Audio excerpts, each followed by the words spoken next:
오늘 은혜 받으신 하나님의 말씀은 누가복음 8장 26절에서 39절입니다. 성경 104페이지 누가복음 8장 26절에서 39절입니다. 자, 찾으셨죠? 네, 우리 번갈아 가면서 제가 먼저 읽고 여러분 읽고 하겠습니다. 그들이 갈릴리 맞은편 거라사인의 땅에 이르러 예수께서 육지에 내리심에 그 사람으로 귀신이 들린 자 하나가 있으리라 하니 그 사람은 오래 옷을 입지 아니하며 배 구하지도 아니하고 무덤 사이에 구하니라. 예수를 보고 부르짖으며 그 앞에 엎드려 큰 소리로 불러 이르되 지극히 높으신 하나님의 아들 예수여 당신이 나와 무슨 상관이 있나이까 당신께 구하오니 나를 괴롭게 하지 마옵소서 하니 이는 예수께서 이미 더 귀신을 나가사 그 사람에게서 나오라 하셨습니다. 귀신이 간그 사람을 붙잡고 그릇에서 고난이 되어 죽겠으되 그 백을 또 귀신에게 몰려 방해하라. 예수께서 내 이름이 무엇이냐 물으신즉 이르되 군대라 하니 이는 많은 귀신이 들렸음이라. 마침 그곳에 많은 돼지떼가 산에서 먹고 있는지라 귀신들이 그 돼지에게로 들어가세 허락하심을 간구하니 이에 허락하시니 귀신들이 그 사람에게서 나와 돼지에게로 들어가니 그때가 달려들다가 호수에 들어가 물싸움을 치던 자들이 그 이루어진 것 일을 보고 도망하여 성내와 마을에 알리니 사람들이 그 이루어진 일을 보러 나와서 예수께 이르러 귀신 나간 사람이 옷을 입고 정신이 없는 자라요 예수의 같이 앉아 있는 것을 보고 두려워하네. 귀신 들렸던 자가 어떻게 구원받았는지를 본 자들이 그들에게 이르매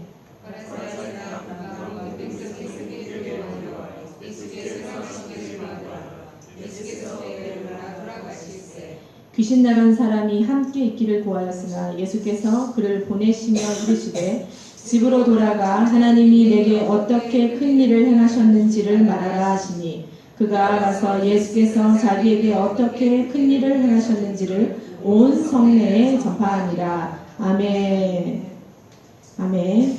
오늘 본문은 거라사라는 동네에서 있었던 일입니다. 거라사라는 동네는 갈릴리 호수 동편에 있는 곳이죠. 귀신 들렸던 사람이 예수님께서 그 사람을 고쳐주시는 장면이 나옵니다. 예수님께서는 광인을 귀신으로부터 자유케 하셨습니다. 그런데 이러한 기회, 이러한 회복이 반응이 각각 다르게 나타납니다. 우리 38절에 한번 봅시다. 귀신 나간 사람이 함께 있기를 구하였으나 귀신 들렸던 광인은 예수님과 함께 있기를 구하였습니다. 그런데 37절을 보니까 거라사인의 땅 근방 모든 백성이 크게 두려워하여 예수께 떠나가시기를 구하더라. 백성들은 예수님이 떠나가기를 구합니다. 회복과 구원은 아름답고 귀한 것인데 특별히 귀신 들림에 대한 치유는 예수 그리스도 외에는 할 수가 없습니다. 오직 예수 그리스도의 이름만이 귀신을 쫓아낼 수 있죠. 그런데 왜 이렇게 상반된 반응이 나타나는 것일까? 어떻게 보면 귀신은 자기 역할에 충실히 하고 있습니다. 요한복음 10장 10절에 보면 도둑이 오는 것은 도둑질하고 죽이고 멸망시키는 것뿐이요 라고 기록합니다. 귀신이 해야 될 일은 우리의 인생을 도둑질하고 우리의 인생을 파멸시키고 멸망시키는 일이죠. 귀신은 자기 나름대로 최선을 다해서 이 거라사 광인의 영혼과 육체와 삶을 죽이고 멸망시킵니다. 맞잖아요? 이런 귀신이 일하는 단계가 있습니다. 처음에는 어떤 것을 가지고 일을 하냐면 우리의 생각을 가지고 일을 합니다. 가룟 유다에게 예수님을 팔려는 생각을 마귀가 넣죠. 생각을 넣는 것처럼 우리의 생각 가운데 부정적이고 허무하고 두렵고 악한 생각을 넣습니다. 우리 한번 성경을 한번 찾아봅시다. 사무엘상 16장 14절. 사무엘상 16장 14절.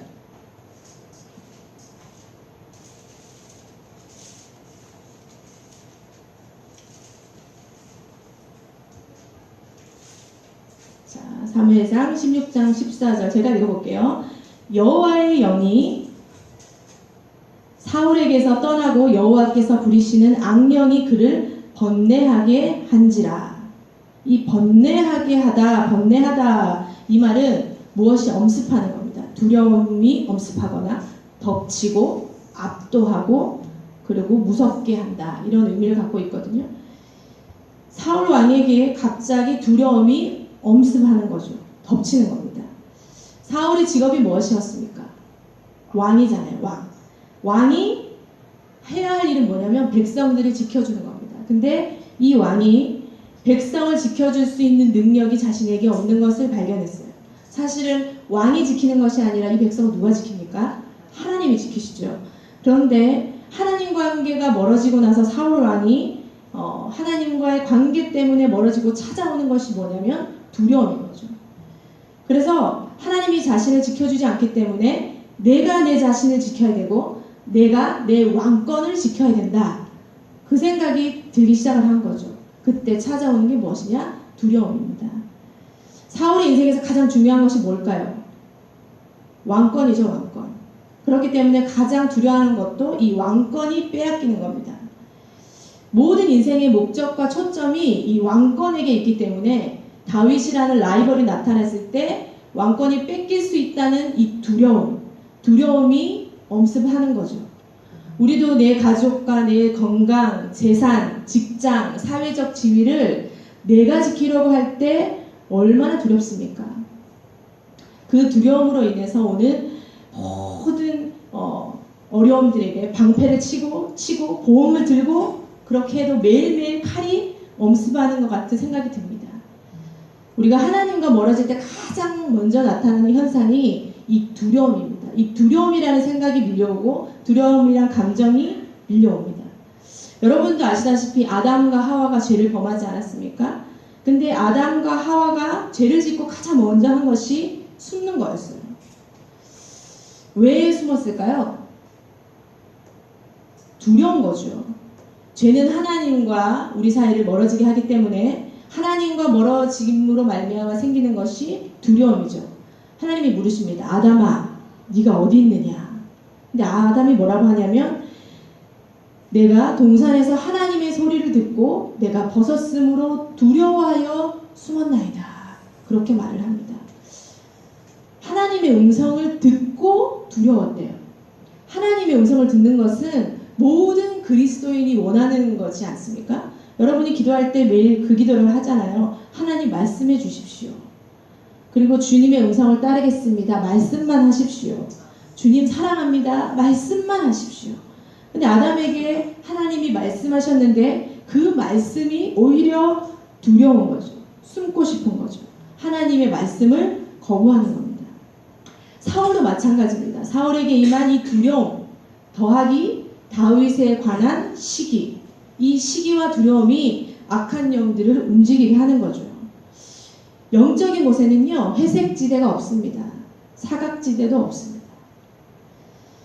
사울은 이 두려움이라는, 그리고 이 시기라는 먹이를 통해서 악한 영, 즉 귀신에게 자기의 생각의 틈을 열어주는 거예요. 그래서 생각으로 점점점 압도당하게 됩니다. 생각이 잘할까요? 안 잘할까요? 잘합니다. 생각도 잘하고 욕심도 잘합니다. 다 잘하게 돼 있어요. 영적인 생각도 잘하고 악한 생각도 잘합니다.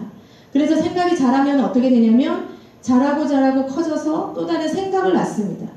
그렇게 하다 보니까 악한 영들이 그 생각 가운데 부정적인 일을 할 수 있도록 계속 확장시켜주고 자리를 넓혀주는 겁니다. 자, 이렇게 생각 가지고 악한 영이 놀고 나서 그 다음 단계는 무엇을 가지고 일을 할까요? 그 다음 단계는 말입니다. 말. 우리 아까 찾았던 사무엘상 18장 10절 옆에 있죠? 18장 10절 찾아보십시오. 제가 사무엘상 18장 10절 제가 읽겠습니다. 그 이튿날 하나님께서 부리시는 악령이 사울에게 힘있게 내리매 그가 집안에서 정신없이 떠들어대므로 다윗이 평일과 같이 손으로 수금을 타는데 그때 사울의 손에 창이 있는지라.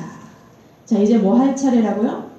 이제 말로 일할 차례입니다. 말로 사울이 뭐라 그랬습니까? 정신없이 떠들어대는 거죠.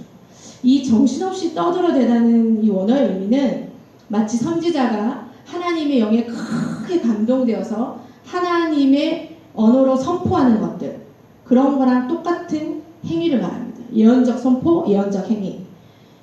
다시 말해서 그가 말하지만 사실은 누가 힘을 실어주고 있느냐? 악한 영이 그에게 말에 힘을 실어주고 있는 겁니다. 오늘 내가 왜 이러지? 별것도 아닌데 왜 이렇게 흥분하고 욕설하고 상스러운 말을 하지? 안 그랬어야 되는데 오늘 너무나 누군가에게 상처를 줬네. 내가 생각지도 않았던 거친 말과 욕설과 비아냥거림과 함부로 짓거리는 소리 등 우리 안팎에서 이 발전하고 요동을 치는 거죠. 그래서 에베소서 5장 18절에 보면 여러분 잘 아시는 말씀입니다. 술 취하지 말라 이는 방탕한 것이니. 왜 술 취함이 방탕한 거냐? 성령에 취하지 아니하고 나오는 모든 생각과 말은 결론은 방탕함을 만들어낸답니다. 성경은 그렇게 말하고 있죠. 그래서 사울은 생각에서 멈춘 것이 아니라 좀 더 한 단계 성숙해서 정신없이 떠들어댑니다. 방탕함이죠. 에베소서 4장 17절에서 19절 제가 읽어볼게요. 그러므로 내가 이것을 말하며 주 안에서 증언하노니 이제부터 너희는 이방인이 그 마음에 허망한 것으로 행한 같이 행하지 말라. 그들의 총명이 어두워지고 그들 가운데 있는 무지함과 그들 마음이 굳어짐으로 말미암아 하나님의 생명에서 떠나 있도다. 그들이 감각 없는 자가 되어 자신을 방탕에 방임하여 모든 더러운 것을 욕심으로 행하되. 여기 에베소서에 보면은 이방인처럼 하나님이 없는 사람처럼 하나님이 없는 사람은 총명이 어두워지고 하나님의 생명에서 떠난다고 했어요. 영적인 감각도 사라지고 자신을 최종적으로는 방탕에 방임하는 겁니다. 자, 말이 이렇게 발전됐고 생각에서 말에서 그 다음은 어떤 단계로 갈까요? 행동이죠. 당연히 사울도 행동을 합니다. 사울이 창이 들고 있었는데 어떻게 했어요? 다윗에게 창을 던지죠. 그의 마음에 미움, 두려움, 욕심, 분노가 자라고 결합되어 입에서 저주하는 말을 떠들어대며 나중에는 그러한 행동을 하게 되는 거죠. 우리 안에 숨겨져 있는 거예요. 숨겨진 것이 어떠한 계기만 된다면 불을 붙여줍니다. 불을 붙이면 폭발하게 되는 거죠. 누구누구 때문에 나는 열받아서 교회 나갑니다. 이렇게 말을 하지만 사실은 내 안에 있는 시기하고 질투 그리고 두려움과 욕심이 엉켜서 십자가에서 죽지 않고 있기 때문에 이것이 나중에 어떤 작은 계기만 되면 폭발을 하는 거죠. 이 단계에서도 사실은 사울이 완전히 귀신에게 정복당하지 않은 상태죠. 가끔은 제정신을 차립니다. 그러나 거의 결박된 상태거든요. 귀신이 들렸다고 해서 매일마다 귀신에 들린 상태가 아닙니다. 귀신에게 결박당했다고 해서 하루 종일 결박당하고 있는 상태가 아니거든요. 가끔은 제정신이 돌아오기도 합니다. 그러나 마음과 생각이 정복당할 때 악한 영들에게 지경을 넓혀주는 것입니다. 점점점 그 생각이 그 사람에게 침투하고 조금씩 이 일이 지속적으로 계속 반복되다 보면 이제는 내가 하는 건지 밖에서 시켜서 하는 건지 알 수 없는 지경이 오는 거죠. 예전에 제가 되게 억울함과 분노와 미움이 가득 찬 사람을 만난 적이 있었어요. 자매였는데 분노 중에서 특별히 아버지에 대한 분노가 아주 많았습니다. 그래서 예술을 하는 사람인데 찬양을 되게 잘했어요. 근데 아버지에 대한 분노가 이제 상황이 똑같이 남편에게 일어나는 일이 벌어지면 똑같이 반응을 하는 거예요. 근데 이게 처음에는 화를 냈다가 이 단계가 점점점 심해지고 나중에는 몸에 고통이 올 정도로 그 단계가 심해지는 걸 제가 봤어요. 너무나 목소리도 예쁘고 찬양도 잘하고 찬양할 때는 은혜가 넘치는데 그 상황만 되면은 넘어지는 거예요. 성장하고 어른이 되었는데도 숨겨져 있던 감정에 계속 묶여 있는 거죠. 이게 무엇이냐고 성경을 말하냐면 옛것이다. 옛것이라고 다 얘기합니다. 우리 성경 한 번만 더 찾아봅시다. 골로새서 3장 9절에서 10절. 골로새서 3장 9절에서 10절.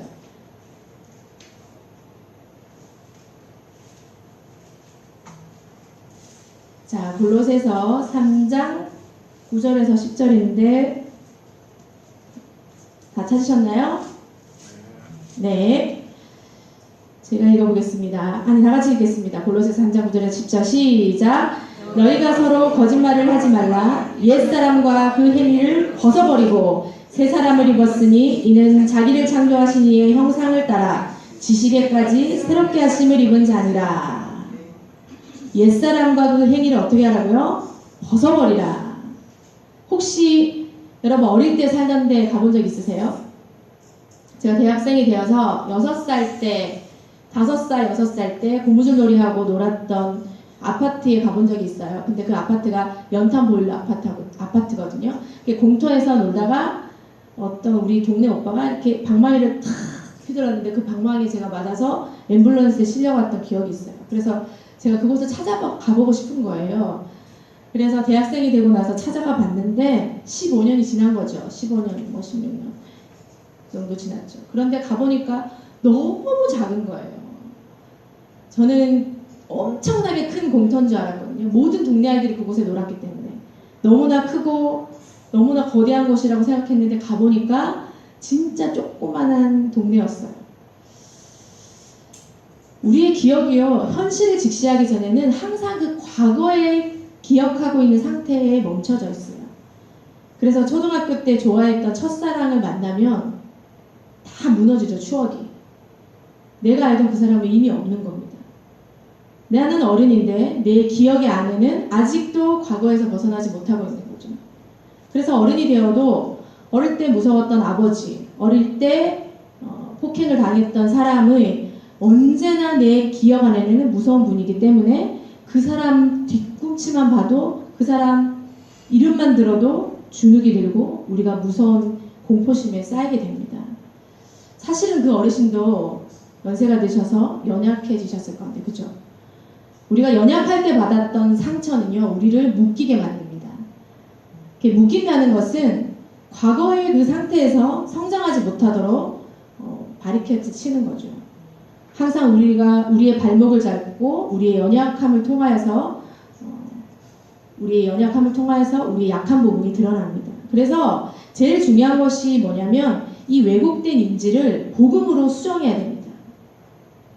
우리가 아무리 예수 그리스도를 만났을지라도 내가 이 과거의 옛것에 계속 묶여있고 그 묶여있던 곳이 십자가에 죽지 아니하면 그곳이 잘 성장하지 않습니다. 우리가 이 왜곡된 인지를 어떻게 수정해야 되냐? 아까 에베소서에 읽었던 말씀처럼 새 사람을 입었기 때문에 우리를 창조하신 하나님의 형상을 따라서 지식에까지 새롭게 하심을 입은 자가 되는 거죠. 너무 긴데 새 사람을 입었다. 그 새 사람은 하나님의 형상이다. 하나님의 형상은 하나님이 주시는 그 지식으로 말미암아 새롭게 새 옷을 입어야 된다. 옛 옷을 벗는 거예요. 그 벗으려면 먼저 생각을 뭐 해야 되냐면 하나님의 가치관으로 하나님의 정하신 교론관, 하나님이 정하신 인생관, 하나님이 정하신 세계관으로 채워야 됩니다. 어떻게 채워야 되냐? 어떻게 채우면 좋을까요? 성령으로 채워야죠. 성경으로, 복음으로, 그 다음에 기도로, 하나님이 감동하시는 성령으로 계속 채우는 겁니다.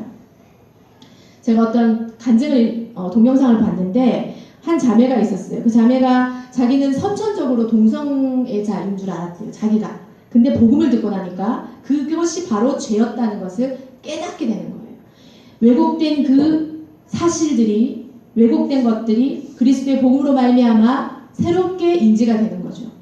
그래서 이러한 죄를 십자가에서 해결하신 예수 그리스도가 이 죄 때문에 나를 위하여 십자가에 달리셨다. 예수 그리스도가 오셨다는 사실을 믿고 나 역시 그 죄를 십자가에서 못 박는 거죠. 그때 비로소 우리가 그 옛것에서 벗어날 수 있습니다. 그런 사람들이 참 많아요. 정말 마음이 착하고 겸손하고 온유한데 왜 이 부분만 이런지 모르겠네. 그 부분은 십자가의 못을 박는 겁니다. 제일 먼저 할 일은 깨닫는 겁니다. 인지의 왜곡으로부터 탈출하는 겁니다. 그래서 그 탈출은 십자가로부터 가능합니다. 그 십자가로부터 우리가 하나님께서 탈출할 수 있는 모든 길을 예수 그리스도께서 십자가에 달리심으로 다 열어놓은 거죠. 미워하는 사람은 용서하고 우리의 모든 죄는 십자가의 못을 박는 겁니다. 누가복음에 보면 4가지 밭이 나옵니다. 우리 다 잘 아시죠? 주일학교 때 배웠던 길밭, 돌밭, 가시밭, 좋은 밭. 여러분은 무슨 밭입니까? 좋은 밭입니까? 할렐루야. 우리에게는 한 가지만 밭이 있는 게 아니라 이 4가지 밭이 막 섞여 있어요. 그래서 이 밭, 막 섞여 있는 이 구역 중에서 씨앗이, 그 말씀이 탁 던져지는데 자랄 수 있는 유일한 밭이 성경 뭐라고 되어 있나요? 좋은 밭만. 근데 우리 안에 이런 거 있잖아요. 길밭도 있고 돌밭도 있고 가시밭도 있고. 그래서 어떤 사람이 이렇게 말합니다. 너무 힘들게 살았기 때문에 자기는 절대로 돈을 내려놓을 수 없습니다. 근데 또 이렇게 말하죠. 너무 잘 살았기 때문에 과거의 영광을 위해서 돈을 내려놓을 수 없습니다. 잘 살았던지 못 살았던지 환경이 중요한 게 아니라 돈이라는 것이 내 가치 중심에 탁 자리 잡고 있을 때 방향이 꺾이는 겁니다. 죄는 뭐냐? 예수 그리스도로부터 방향이 꺾이는 게 모든 게 죄죠. 그래서 이 연약함 때문에 내가 이미 겉으로는 성장했지만 기억 속에 계속 상처가 되고 그 상처가 성장하고 상처가 자라고 해서 집을 만듭니다. 그 집이 견고해지기 때문에 그 견고한 곳에 이제 악한 영들이 틈을 타게 일을 하기 시작하는 거죠. 그렇기 때문에 거라사 강의는 귀신 들린 상태가 굉장히 오래된 것으로 추측할 수 있습니다. 굉장히 오래된 것이다 라고 말할 수는 없지만 추측할 수 있습니다. 왜냐하면 귀신을 할렐루야 저에게 오십시오 이렇게 받아들이지 않는 한 대부분은 서서히 사람과 생각과 마음을 움직이고 말을 변화시키고 행동을 변화시키고 이 행동이 마치 나의 것인 것처럼 될 때까지 계속 일을 하는 거죠. 쉽게 마음이 상하고 쉽게 외롭고 쉽게 무너지고 쉽게 두려움에 쌓이는 사람들은 공격을 당하기 쉽습니다. 누가 이렇게 쉽게 상하고 외롭고 무너지고 두려운가요? 우리 아이들이 그렇잖아요. 아이들이 영화 보고 나면 잠 못 자고 그 다음에 어머니한테 야단 맞으면 속상해서 잠 못 자고 외로워하고. 사단은 항상 연약하고 약한 자들을 공격합니다. 야비한 방법이죠. 근데 하나님은 연약하고 약한 자들을 돌보시는 분이잖아요. 그래서 아이들은 작은 충격에도 두려움을 갖습니다. 사울처럼 두려움이 엄습하게 될 때 귀신들은 장난을 치죠. 그래서 어른이 되어서도 그 기억 속에서 벗어나지 못하게 합니다. 이것을 옛것이라고 했잖아요. 이 옛것은 벗어버려야 되는 거죠. 아무튼 이 거라사 광인은 2마리가 아니라 군대라고 할 정도로 많은 귀신이 들려 있었습니다. 그래서 성경을 보니까 쇠사슬과 고랑을 끊을 정도로 힘이 세고 제어가 안 된다. 우리가 똑같은 본문이 있어요. 마가복음에 보니까 그 귀신이 2,000마리나 되는 돼지떼로 들어갑니다. 근데 영적인 것을 한눈에 알아보죠. 그래서 28절에 보니까 예수를 보고 부르짖으며 그 앞에 엎드려 큰 소리로 불러 이르되 지극히 높으신 하나님의 아들 예수여 당신이 나와 무슨 상관이 있나이까 당신께 구하오니 나를 괴롭게 하지 마옵소서 하니. 그 거라사 광인 속에 있는 악한 영이 예수 그리스도를 바로 알아보는 거죠. 제가 중학교 1학년 때요 수련회를 갔다가 예수님을 정말 만났어요. 그래서 그때부터 제가 중고등부 새벽기도를 나가기 시작을 했어요. 평일에는 안 하고 토요일만 중고등부 새벽기도를 했는데 그때 이제 우리 전도사님이 너무 성령이 충만하셔서 토요일날 새벽기도가 마치고 나서 기도가 끝나면 전도를 하러 갔어요. 저도 그때 생각해보니까 제정신이 아니었던 것 같아요. 전도를 하러 나가는데 이제 예배가 거의 끝났어요. 끝나가지고 전도사님이 이제 마치려고 하고 이제 다 같이 주기도문 외우시겠습니다 이러는데 문 밖에서 어떤 여인이 이렇게 좀 제정신이 아닌 분이 막 들어오시는 거예요. 그러면서 하시는 말씀이 하늘에 계신 우리 아버지야 이러면서 주기도문을 외우는 거예요. 막 외우니까 전도사님이 소란 피우자고 나가 그래요. 그 사람이 나갔어요. 근데 제가 중학교 1학년 때 너무나 큰 충격이었어요. 아니 귀신도 주기도문을 알더라고요. 여러분 주기도문 아십니까? 못 외우는 사람 없으시죠? 귀신도 알더라고요. 28절에 보니까 귀신이 예수님을 알아보더라고요. 알아보고 지극히 높으신 하나님의 아들 예수여 아주 좋은 말을 정확하게 얘기를 합니다. 그런데 귀신의 말은 아름답지가 않습니다. 제가 중학교 1학년 때 들었던 그 주기도문이 듣고 나니까 여기서부터 소름이 쫙 돋더라고요. 내용이 아무리 좋다고 하더라도 아름답고 영적인 고백이 되지 못하는 겁니다. 우리가 기도를 한다고 하지만 기도가 얼마나 아름다운 거예요. 기도를 한다고 하지만 중언부언할 때 마치 귀신이 떠드는 소리처럼 이렇게 되는 겁니다. 영혼이 없는 소리, 영혼이 없는 기도는 귀신이 중얼거리는 소리와 같습니다. 그래서 예수님께서는 이 중언부언하는 것을 뭐라 그랬냐? 아까 우리 본문 말고 계속 읽었던 성경에도 보면 이방인의 행동이다. 에베소서 4장에도 허망한 마음이구나. 허망한 마음이 뭡니까? 허망한 마음. 예수 그리스도가 없는 거잖아요. 예수 그리스도가 없기 때문에 이 허망한 마음과 중얼중얼하는 이방인의 행동과 방탕함이 다 한 고리로 연결되어 있죠. 이방인들은요, 주문을 외웁니다. 경지에 이를 때까지. 무아지경에 이를 때까지. 그래서 그 사람들은 이거를 계속 자신이 어지러울 때까지 반복을 하는 거죠. 신과의 교제가 아니라 일방적으로 주문을 외우는 겁니다. 주체가 누굽니까? 자기예요. 자기가 무아지경에 이를 때까지. 근데 우리의 기도는 주체가 누구입니까? 하나님이시잖아요. 하나님이 들으시는 거죠. 내 위로 하는 것이 아니라 하나님이 계시기 때문에 우리가 기도를 드릴 수 있는 거잖아요. 예수님께서도 이러한 그 모습을 아시고 그 광인을 보시고 얼마나 불쌍히 여겨주셨겠어요. 그래서 예수님만이 살 길이기 때문에 예수님께서 광인을 고쳐주시는 겁니다. 우리 거라사라는 지방에는요, 우상 숭배가 굉장히 많은 곳이었어요. 그래서 영적으로 어두운 곳이었어요. 유대인들은 원래 돼지를 부정한 음식으로, 부정한 짐승으로 여겼기 때문에 돼지를 키우거나 돼지를 사용하지 않았어요. 근데 이방인들은 그것으로 우상의 제물로도 쓰고 그리고 팔고 해서 돈이 되는 짐승이었기 때문에 돼지를 많이 사육을 했습니다. 광인에게 있었던 그 귀신이 돼지떼로 들어가서 돼지가 몰살을 하죠. 2,000마리나 되는 엄청난 돼지떼가 그 갈릴리 호수로 쫙 이동을 합니다. 거라사 지방이 얼마나 난리가 났을까요? 여러분 상상이 되십니까? 한두 마리도 아니고 2,000마리가 도다다다다다다다 내려가 보세요. 주변의 백성들이 두려워하였다 그랬거든요. 두려워할 만큼 난리가 난 거죠. 그런데 반면에 예수님 앞에 무릎 꿇었던 그 귀신 들렸던 사람은 제정신이 돌아와서 옷을 입죠. 한쪽은 두려워하고 한쪽은 예수님을 쫓아간다 그러고. 우리 예수님은 선하신 분 아니십니까? 얼마나 선한 행동을 하셨습니까? 그런데 우리가 처음에 얘기한 것처럼 반응이 다릅니다.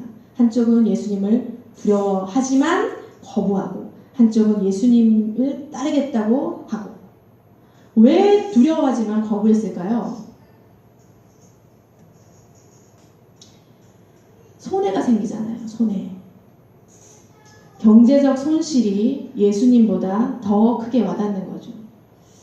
사람들은 예수님을 믿으면요, 엄청나게 손해볼 거라 생각합니다. 11조도 해야 하고 기도도 해야 하고 시간도 뺏기고 잠도 못 자고 주말에 놀지도 못하고 담배도 끊어야 되고 봉사도 해야 되고 머리를 막 굴리는 거죠. 여러 가지 어려움과 손해가 있을 거라고 생각하기 때문에 교회를 못 오는 사람이 많이 봤어요. 그리고 잘 믿다가도 나에게 경제적인 손실이나 어려움이 맞닥뜨려지면은 주님을 떠나야 되는 것이 아닌가 하고 갈등을 합니다. 미친 사람을 제정신으로 돌아오게 하신 분, 미친 세상에서 돈과 나밖에 모르고 살다가 참진리 되신 예수 그리스도를 알게 되고 다시 제정신을 차리게 해주신 그 예수 그리스도. 사실 우리가 주님께 드리는 게 아니라요, 주님께서 우리에게 같이 동력하자고 손을 잡으시는 거고 기회를 주시는 거죠. 그리고 예수 그리스도의 장성한 분량까지 우리를 성장시켜 주시는 겁니다. 예수님으로부터 오지 않았던 돼지가 혹여나 여러분에게 있다면 주님이 물 아래로 버려버리게 하실지도 모릅니다. 그리고 2,000마리 돼지보다 더 중요한 새 생명과 성령의 충만하심을 여러분에게 입혀주실지 모릅니다. 참 생명을 얻은 자는 반드시 변화됩니다. 두려워하며 예수님을 쫓아냈던 거라사인들이 아니라 다시 생명을 찾은 그 강인처럼 되는 것입니다. 그리고 나서 어떤 일이 일어났느냐? 우리 본문에 누가복음 8장 우리 39절 한번 읽어봅시다. 8장 39절 104페이지죠. 8장 39절. 자, 우리 다 같이 한번 읽어봅시다. 시작! 집으로 돌아가 하나님이 내게 어떻게 큰 일을 행하셨는지를 말하라 하시니 그가 가서 예수께서 자기에게 어떻게 큰 일을 행하셨는지를 온 성내에 전파하니라. 아멘. 귀신 들렸던 사람은 치유해서 끝나는 것이 아니라 예수 그리스도의 제자가 되었습니다. 귀신이 들려 있어서 얼마나 주눅이 들고 소외가 되었을까요? 그렇게 주눅 들어 있던 자가 담대함으로 온 성내를 돌아다니며 복음을 전합니다. 이쯤 되면 여러분 생각나는 사람 한 명 있지 않습니까? 성경에 막달라 마리아죠. 막달라 마리아도 누가복음 8장에 나오는데 그도 7 귀신이 들렸다고 성경은 소개하고 있습니다. 귀신이 들린 사람은요, 그 당시 방법이 없습니다. 지금도 마찬가지고. 그래서 그들에게는 철저하게 가족과 사회로부터 소외되고 희망이 없는 자로 분류되는 겁니다. 그런데 예수님께서 그들을 찾아가셔서 사랑을 베푸셨죠. 우리도 거라사 광인이 아닐까. 허물과 죄로 죽었던 우리가 예수 그리스도를 알기 전에 무엇에 미쳐 있었던가? 돈에 미쳤나? 정치에 미쳤었나? 관계에 미쳤었나? 지식에 미쳤었나? 아니면 운동에 미쳤나? 쇼핑에 미쳤나? 건강식품에, 성형에, 성욕에 무엇에 미쳐가고 있었습니까? 그런 우리를 예수님께서 치료하신 겁니다. 예수 그리스도에게 미치지 않으면요, 나이가 들어가면 들어갈수록 또 무엇인가 미치게 되어 있습니다. 허무함과 방탕함이 있잖아요. 이방인들에게는 이 허무함과 방탕함을 무엇이든지 채워야 하기 때문에 이 채우지 못하는 곳에 계속 불안과 공포와 두려움이 사로잡습니다. 해결책은 한 가지. 요한일서 4장 18절입니다. 제가 읽겠어요. 사랑 안에 두려움이 없고 온전한 사랑이 두려움을 내쫓나니 두려움에는 형벌이 있음이라. 두려워하는 자는 사랑 안에서 온전히 이루지 못하였느니라. 이 참 사랑이 무슨 사랑이냐? 십자가 사랑입니다. 예수 그리스도의 십자가 사랑. 이 십자가 사랑을 깨닫게 되면 우리가 어떻게 되냐? 거라사 광인에서 정사람이 되었다가 제자로 다시금 성장하게 되는 거죠. 그래서 제자들은요, 손해 때문에 주님을 떠나시기를 구하는 사람이 아닙니다. 제자는 죽음에서 생명을 경험한 사람이죠. 귀신의 묶임에서 생명을 경험한 거죠. 그래서 갈라디아서 2장 20절에 내가 그리스도와 함께 십자가에 못 박혔다. 그런즉 이제 내가 사는 것이 아니다. 오직 내 안에 그리스도가 사는 것이다. 라고 말하고 있습니다. 그래서 우리가 십자가를 통해서 광인의 모습에서 우리는 하나님의 형상으로 바뀌었고 그 하나님의 형상이 하나님의 일을 하도록 하게끔 합니다. 옆에 사람들 한번 보세요. 하나님 형상이지 광인이지 광인이십니까? 아니시죠? 네, 주님 이제 십자가를 통해서 나에게 생명 주셨던 그 사건을 잊지 않는 우리가 되었으면 좋겠습니다. 사소한 문제 때문에 혹은 나의 이득과 나의 손실 때문에 주님 원망하지 않겠습니다 라고 고백하시고 주님 제가 정말 주님 사랑 안에 온전히 거할 수 있도록 도와주시옵소서. 그리고 그 사랑 안에 온전히 거하고 싶습니다. 나를 장악하여 주시옵소서. 주의 사랑을 깨닫게 하여 주시옵소서.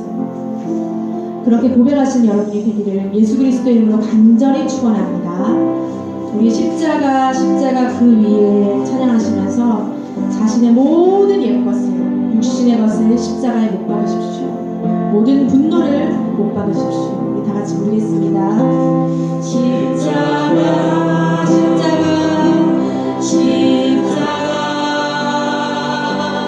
그 위에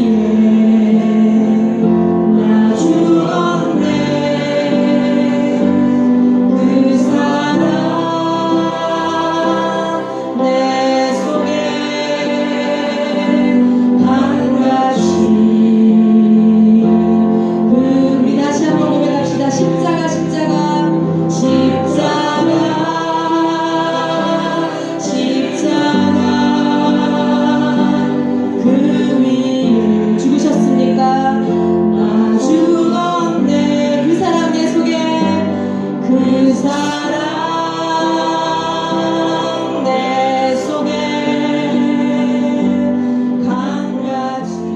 의자가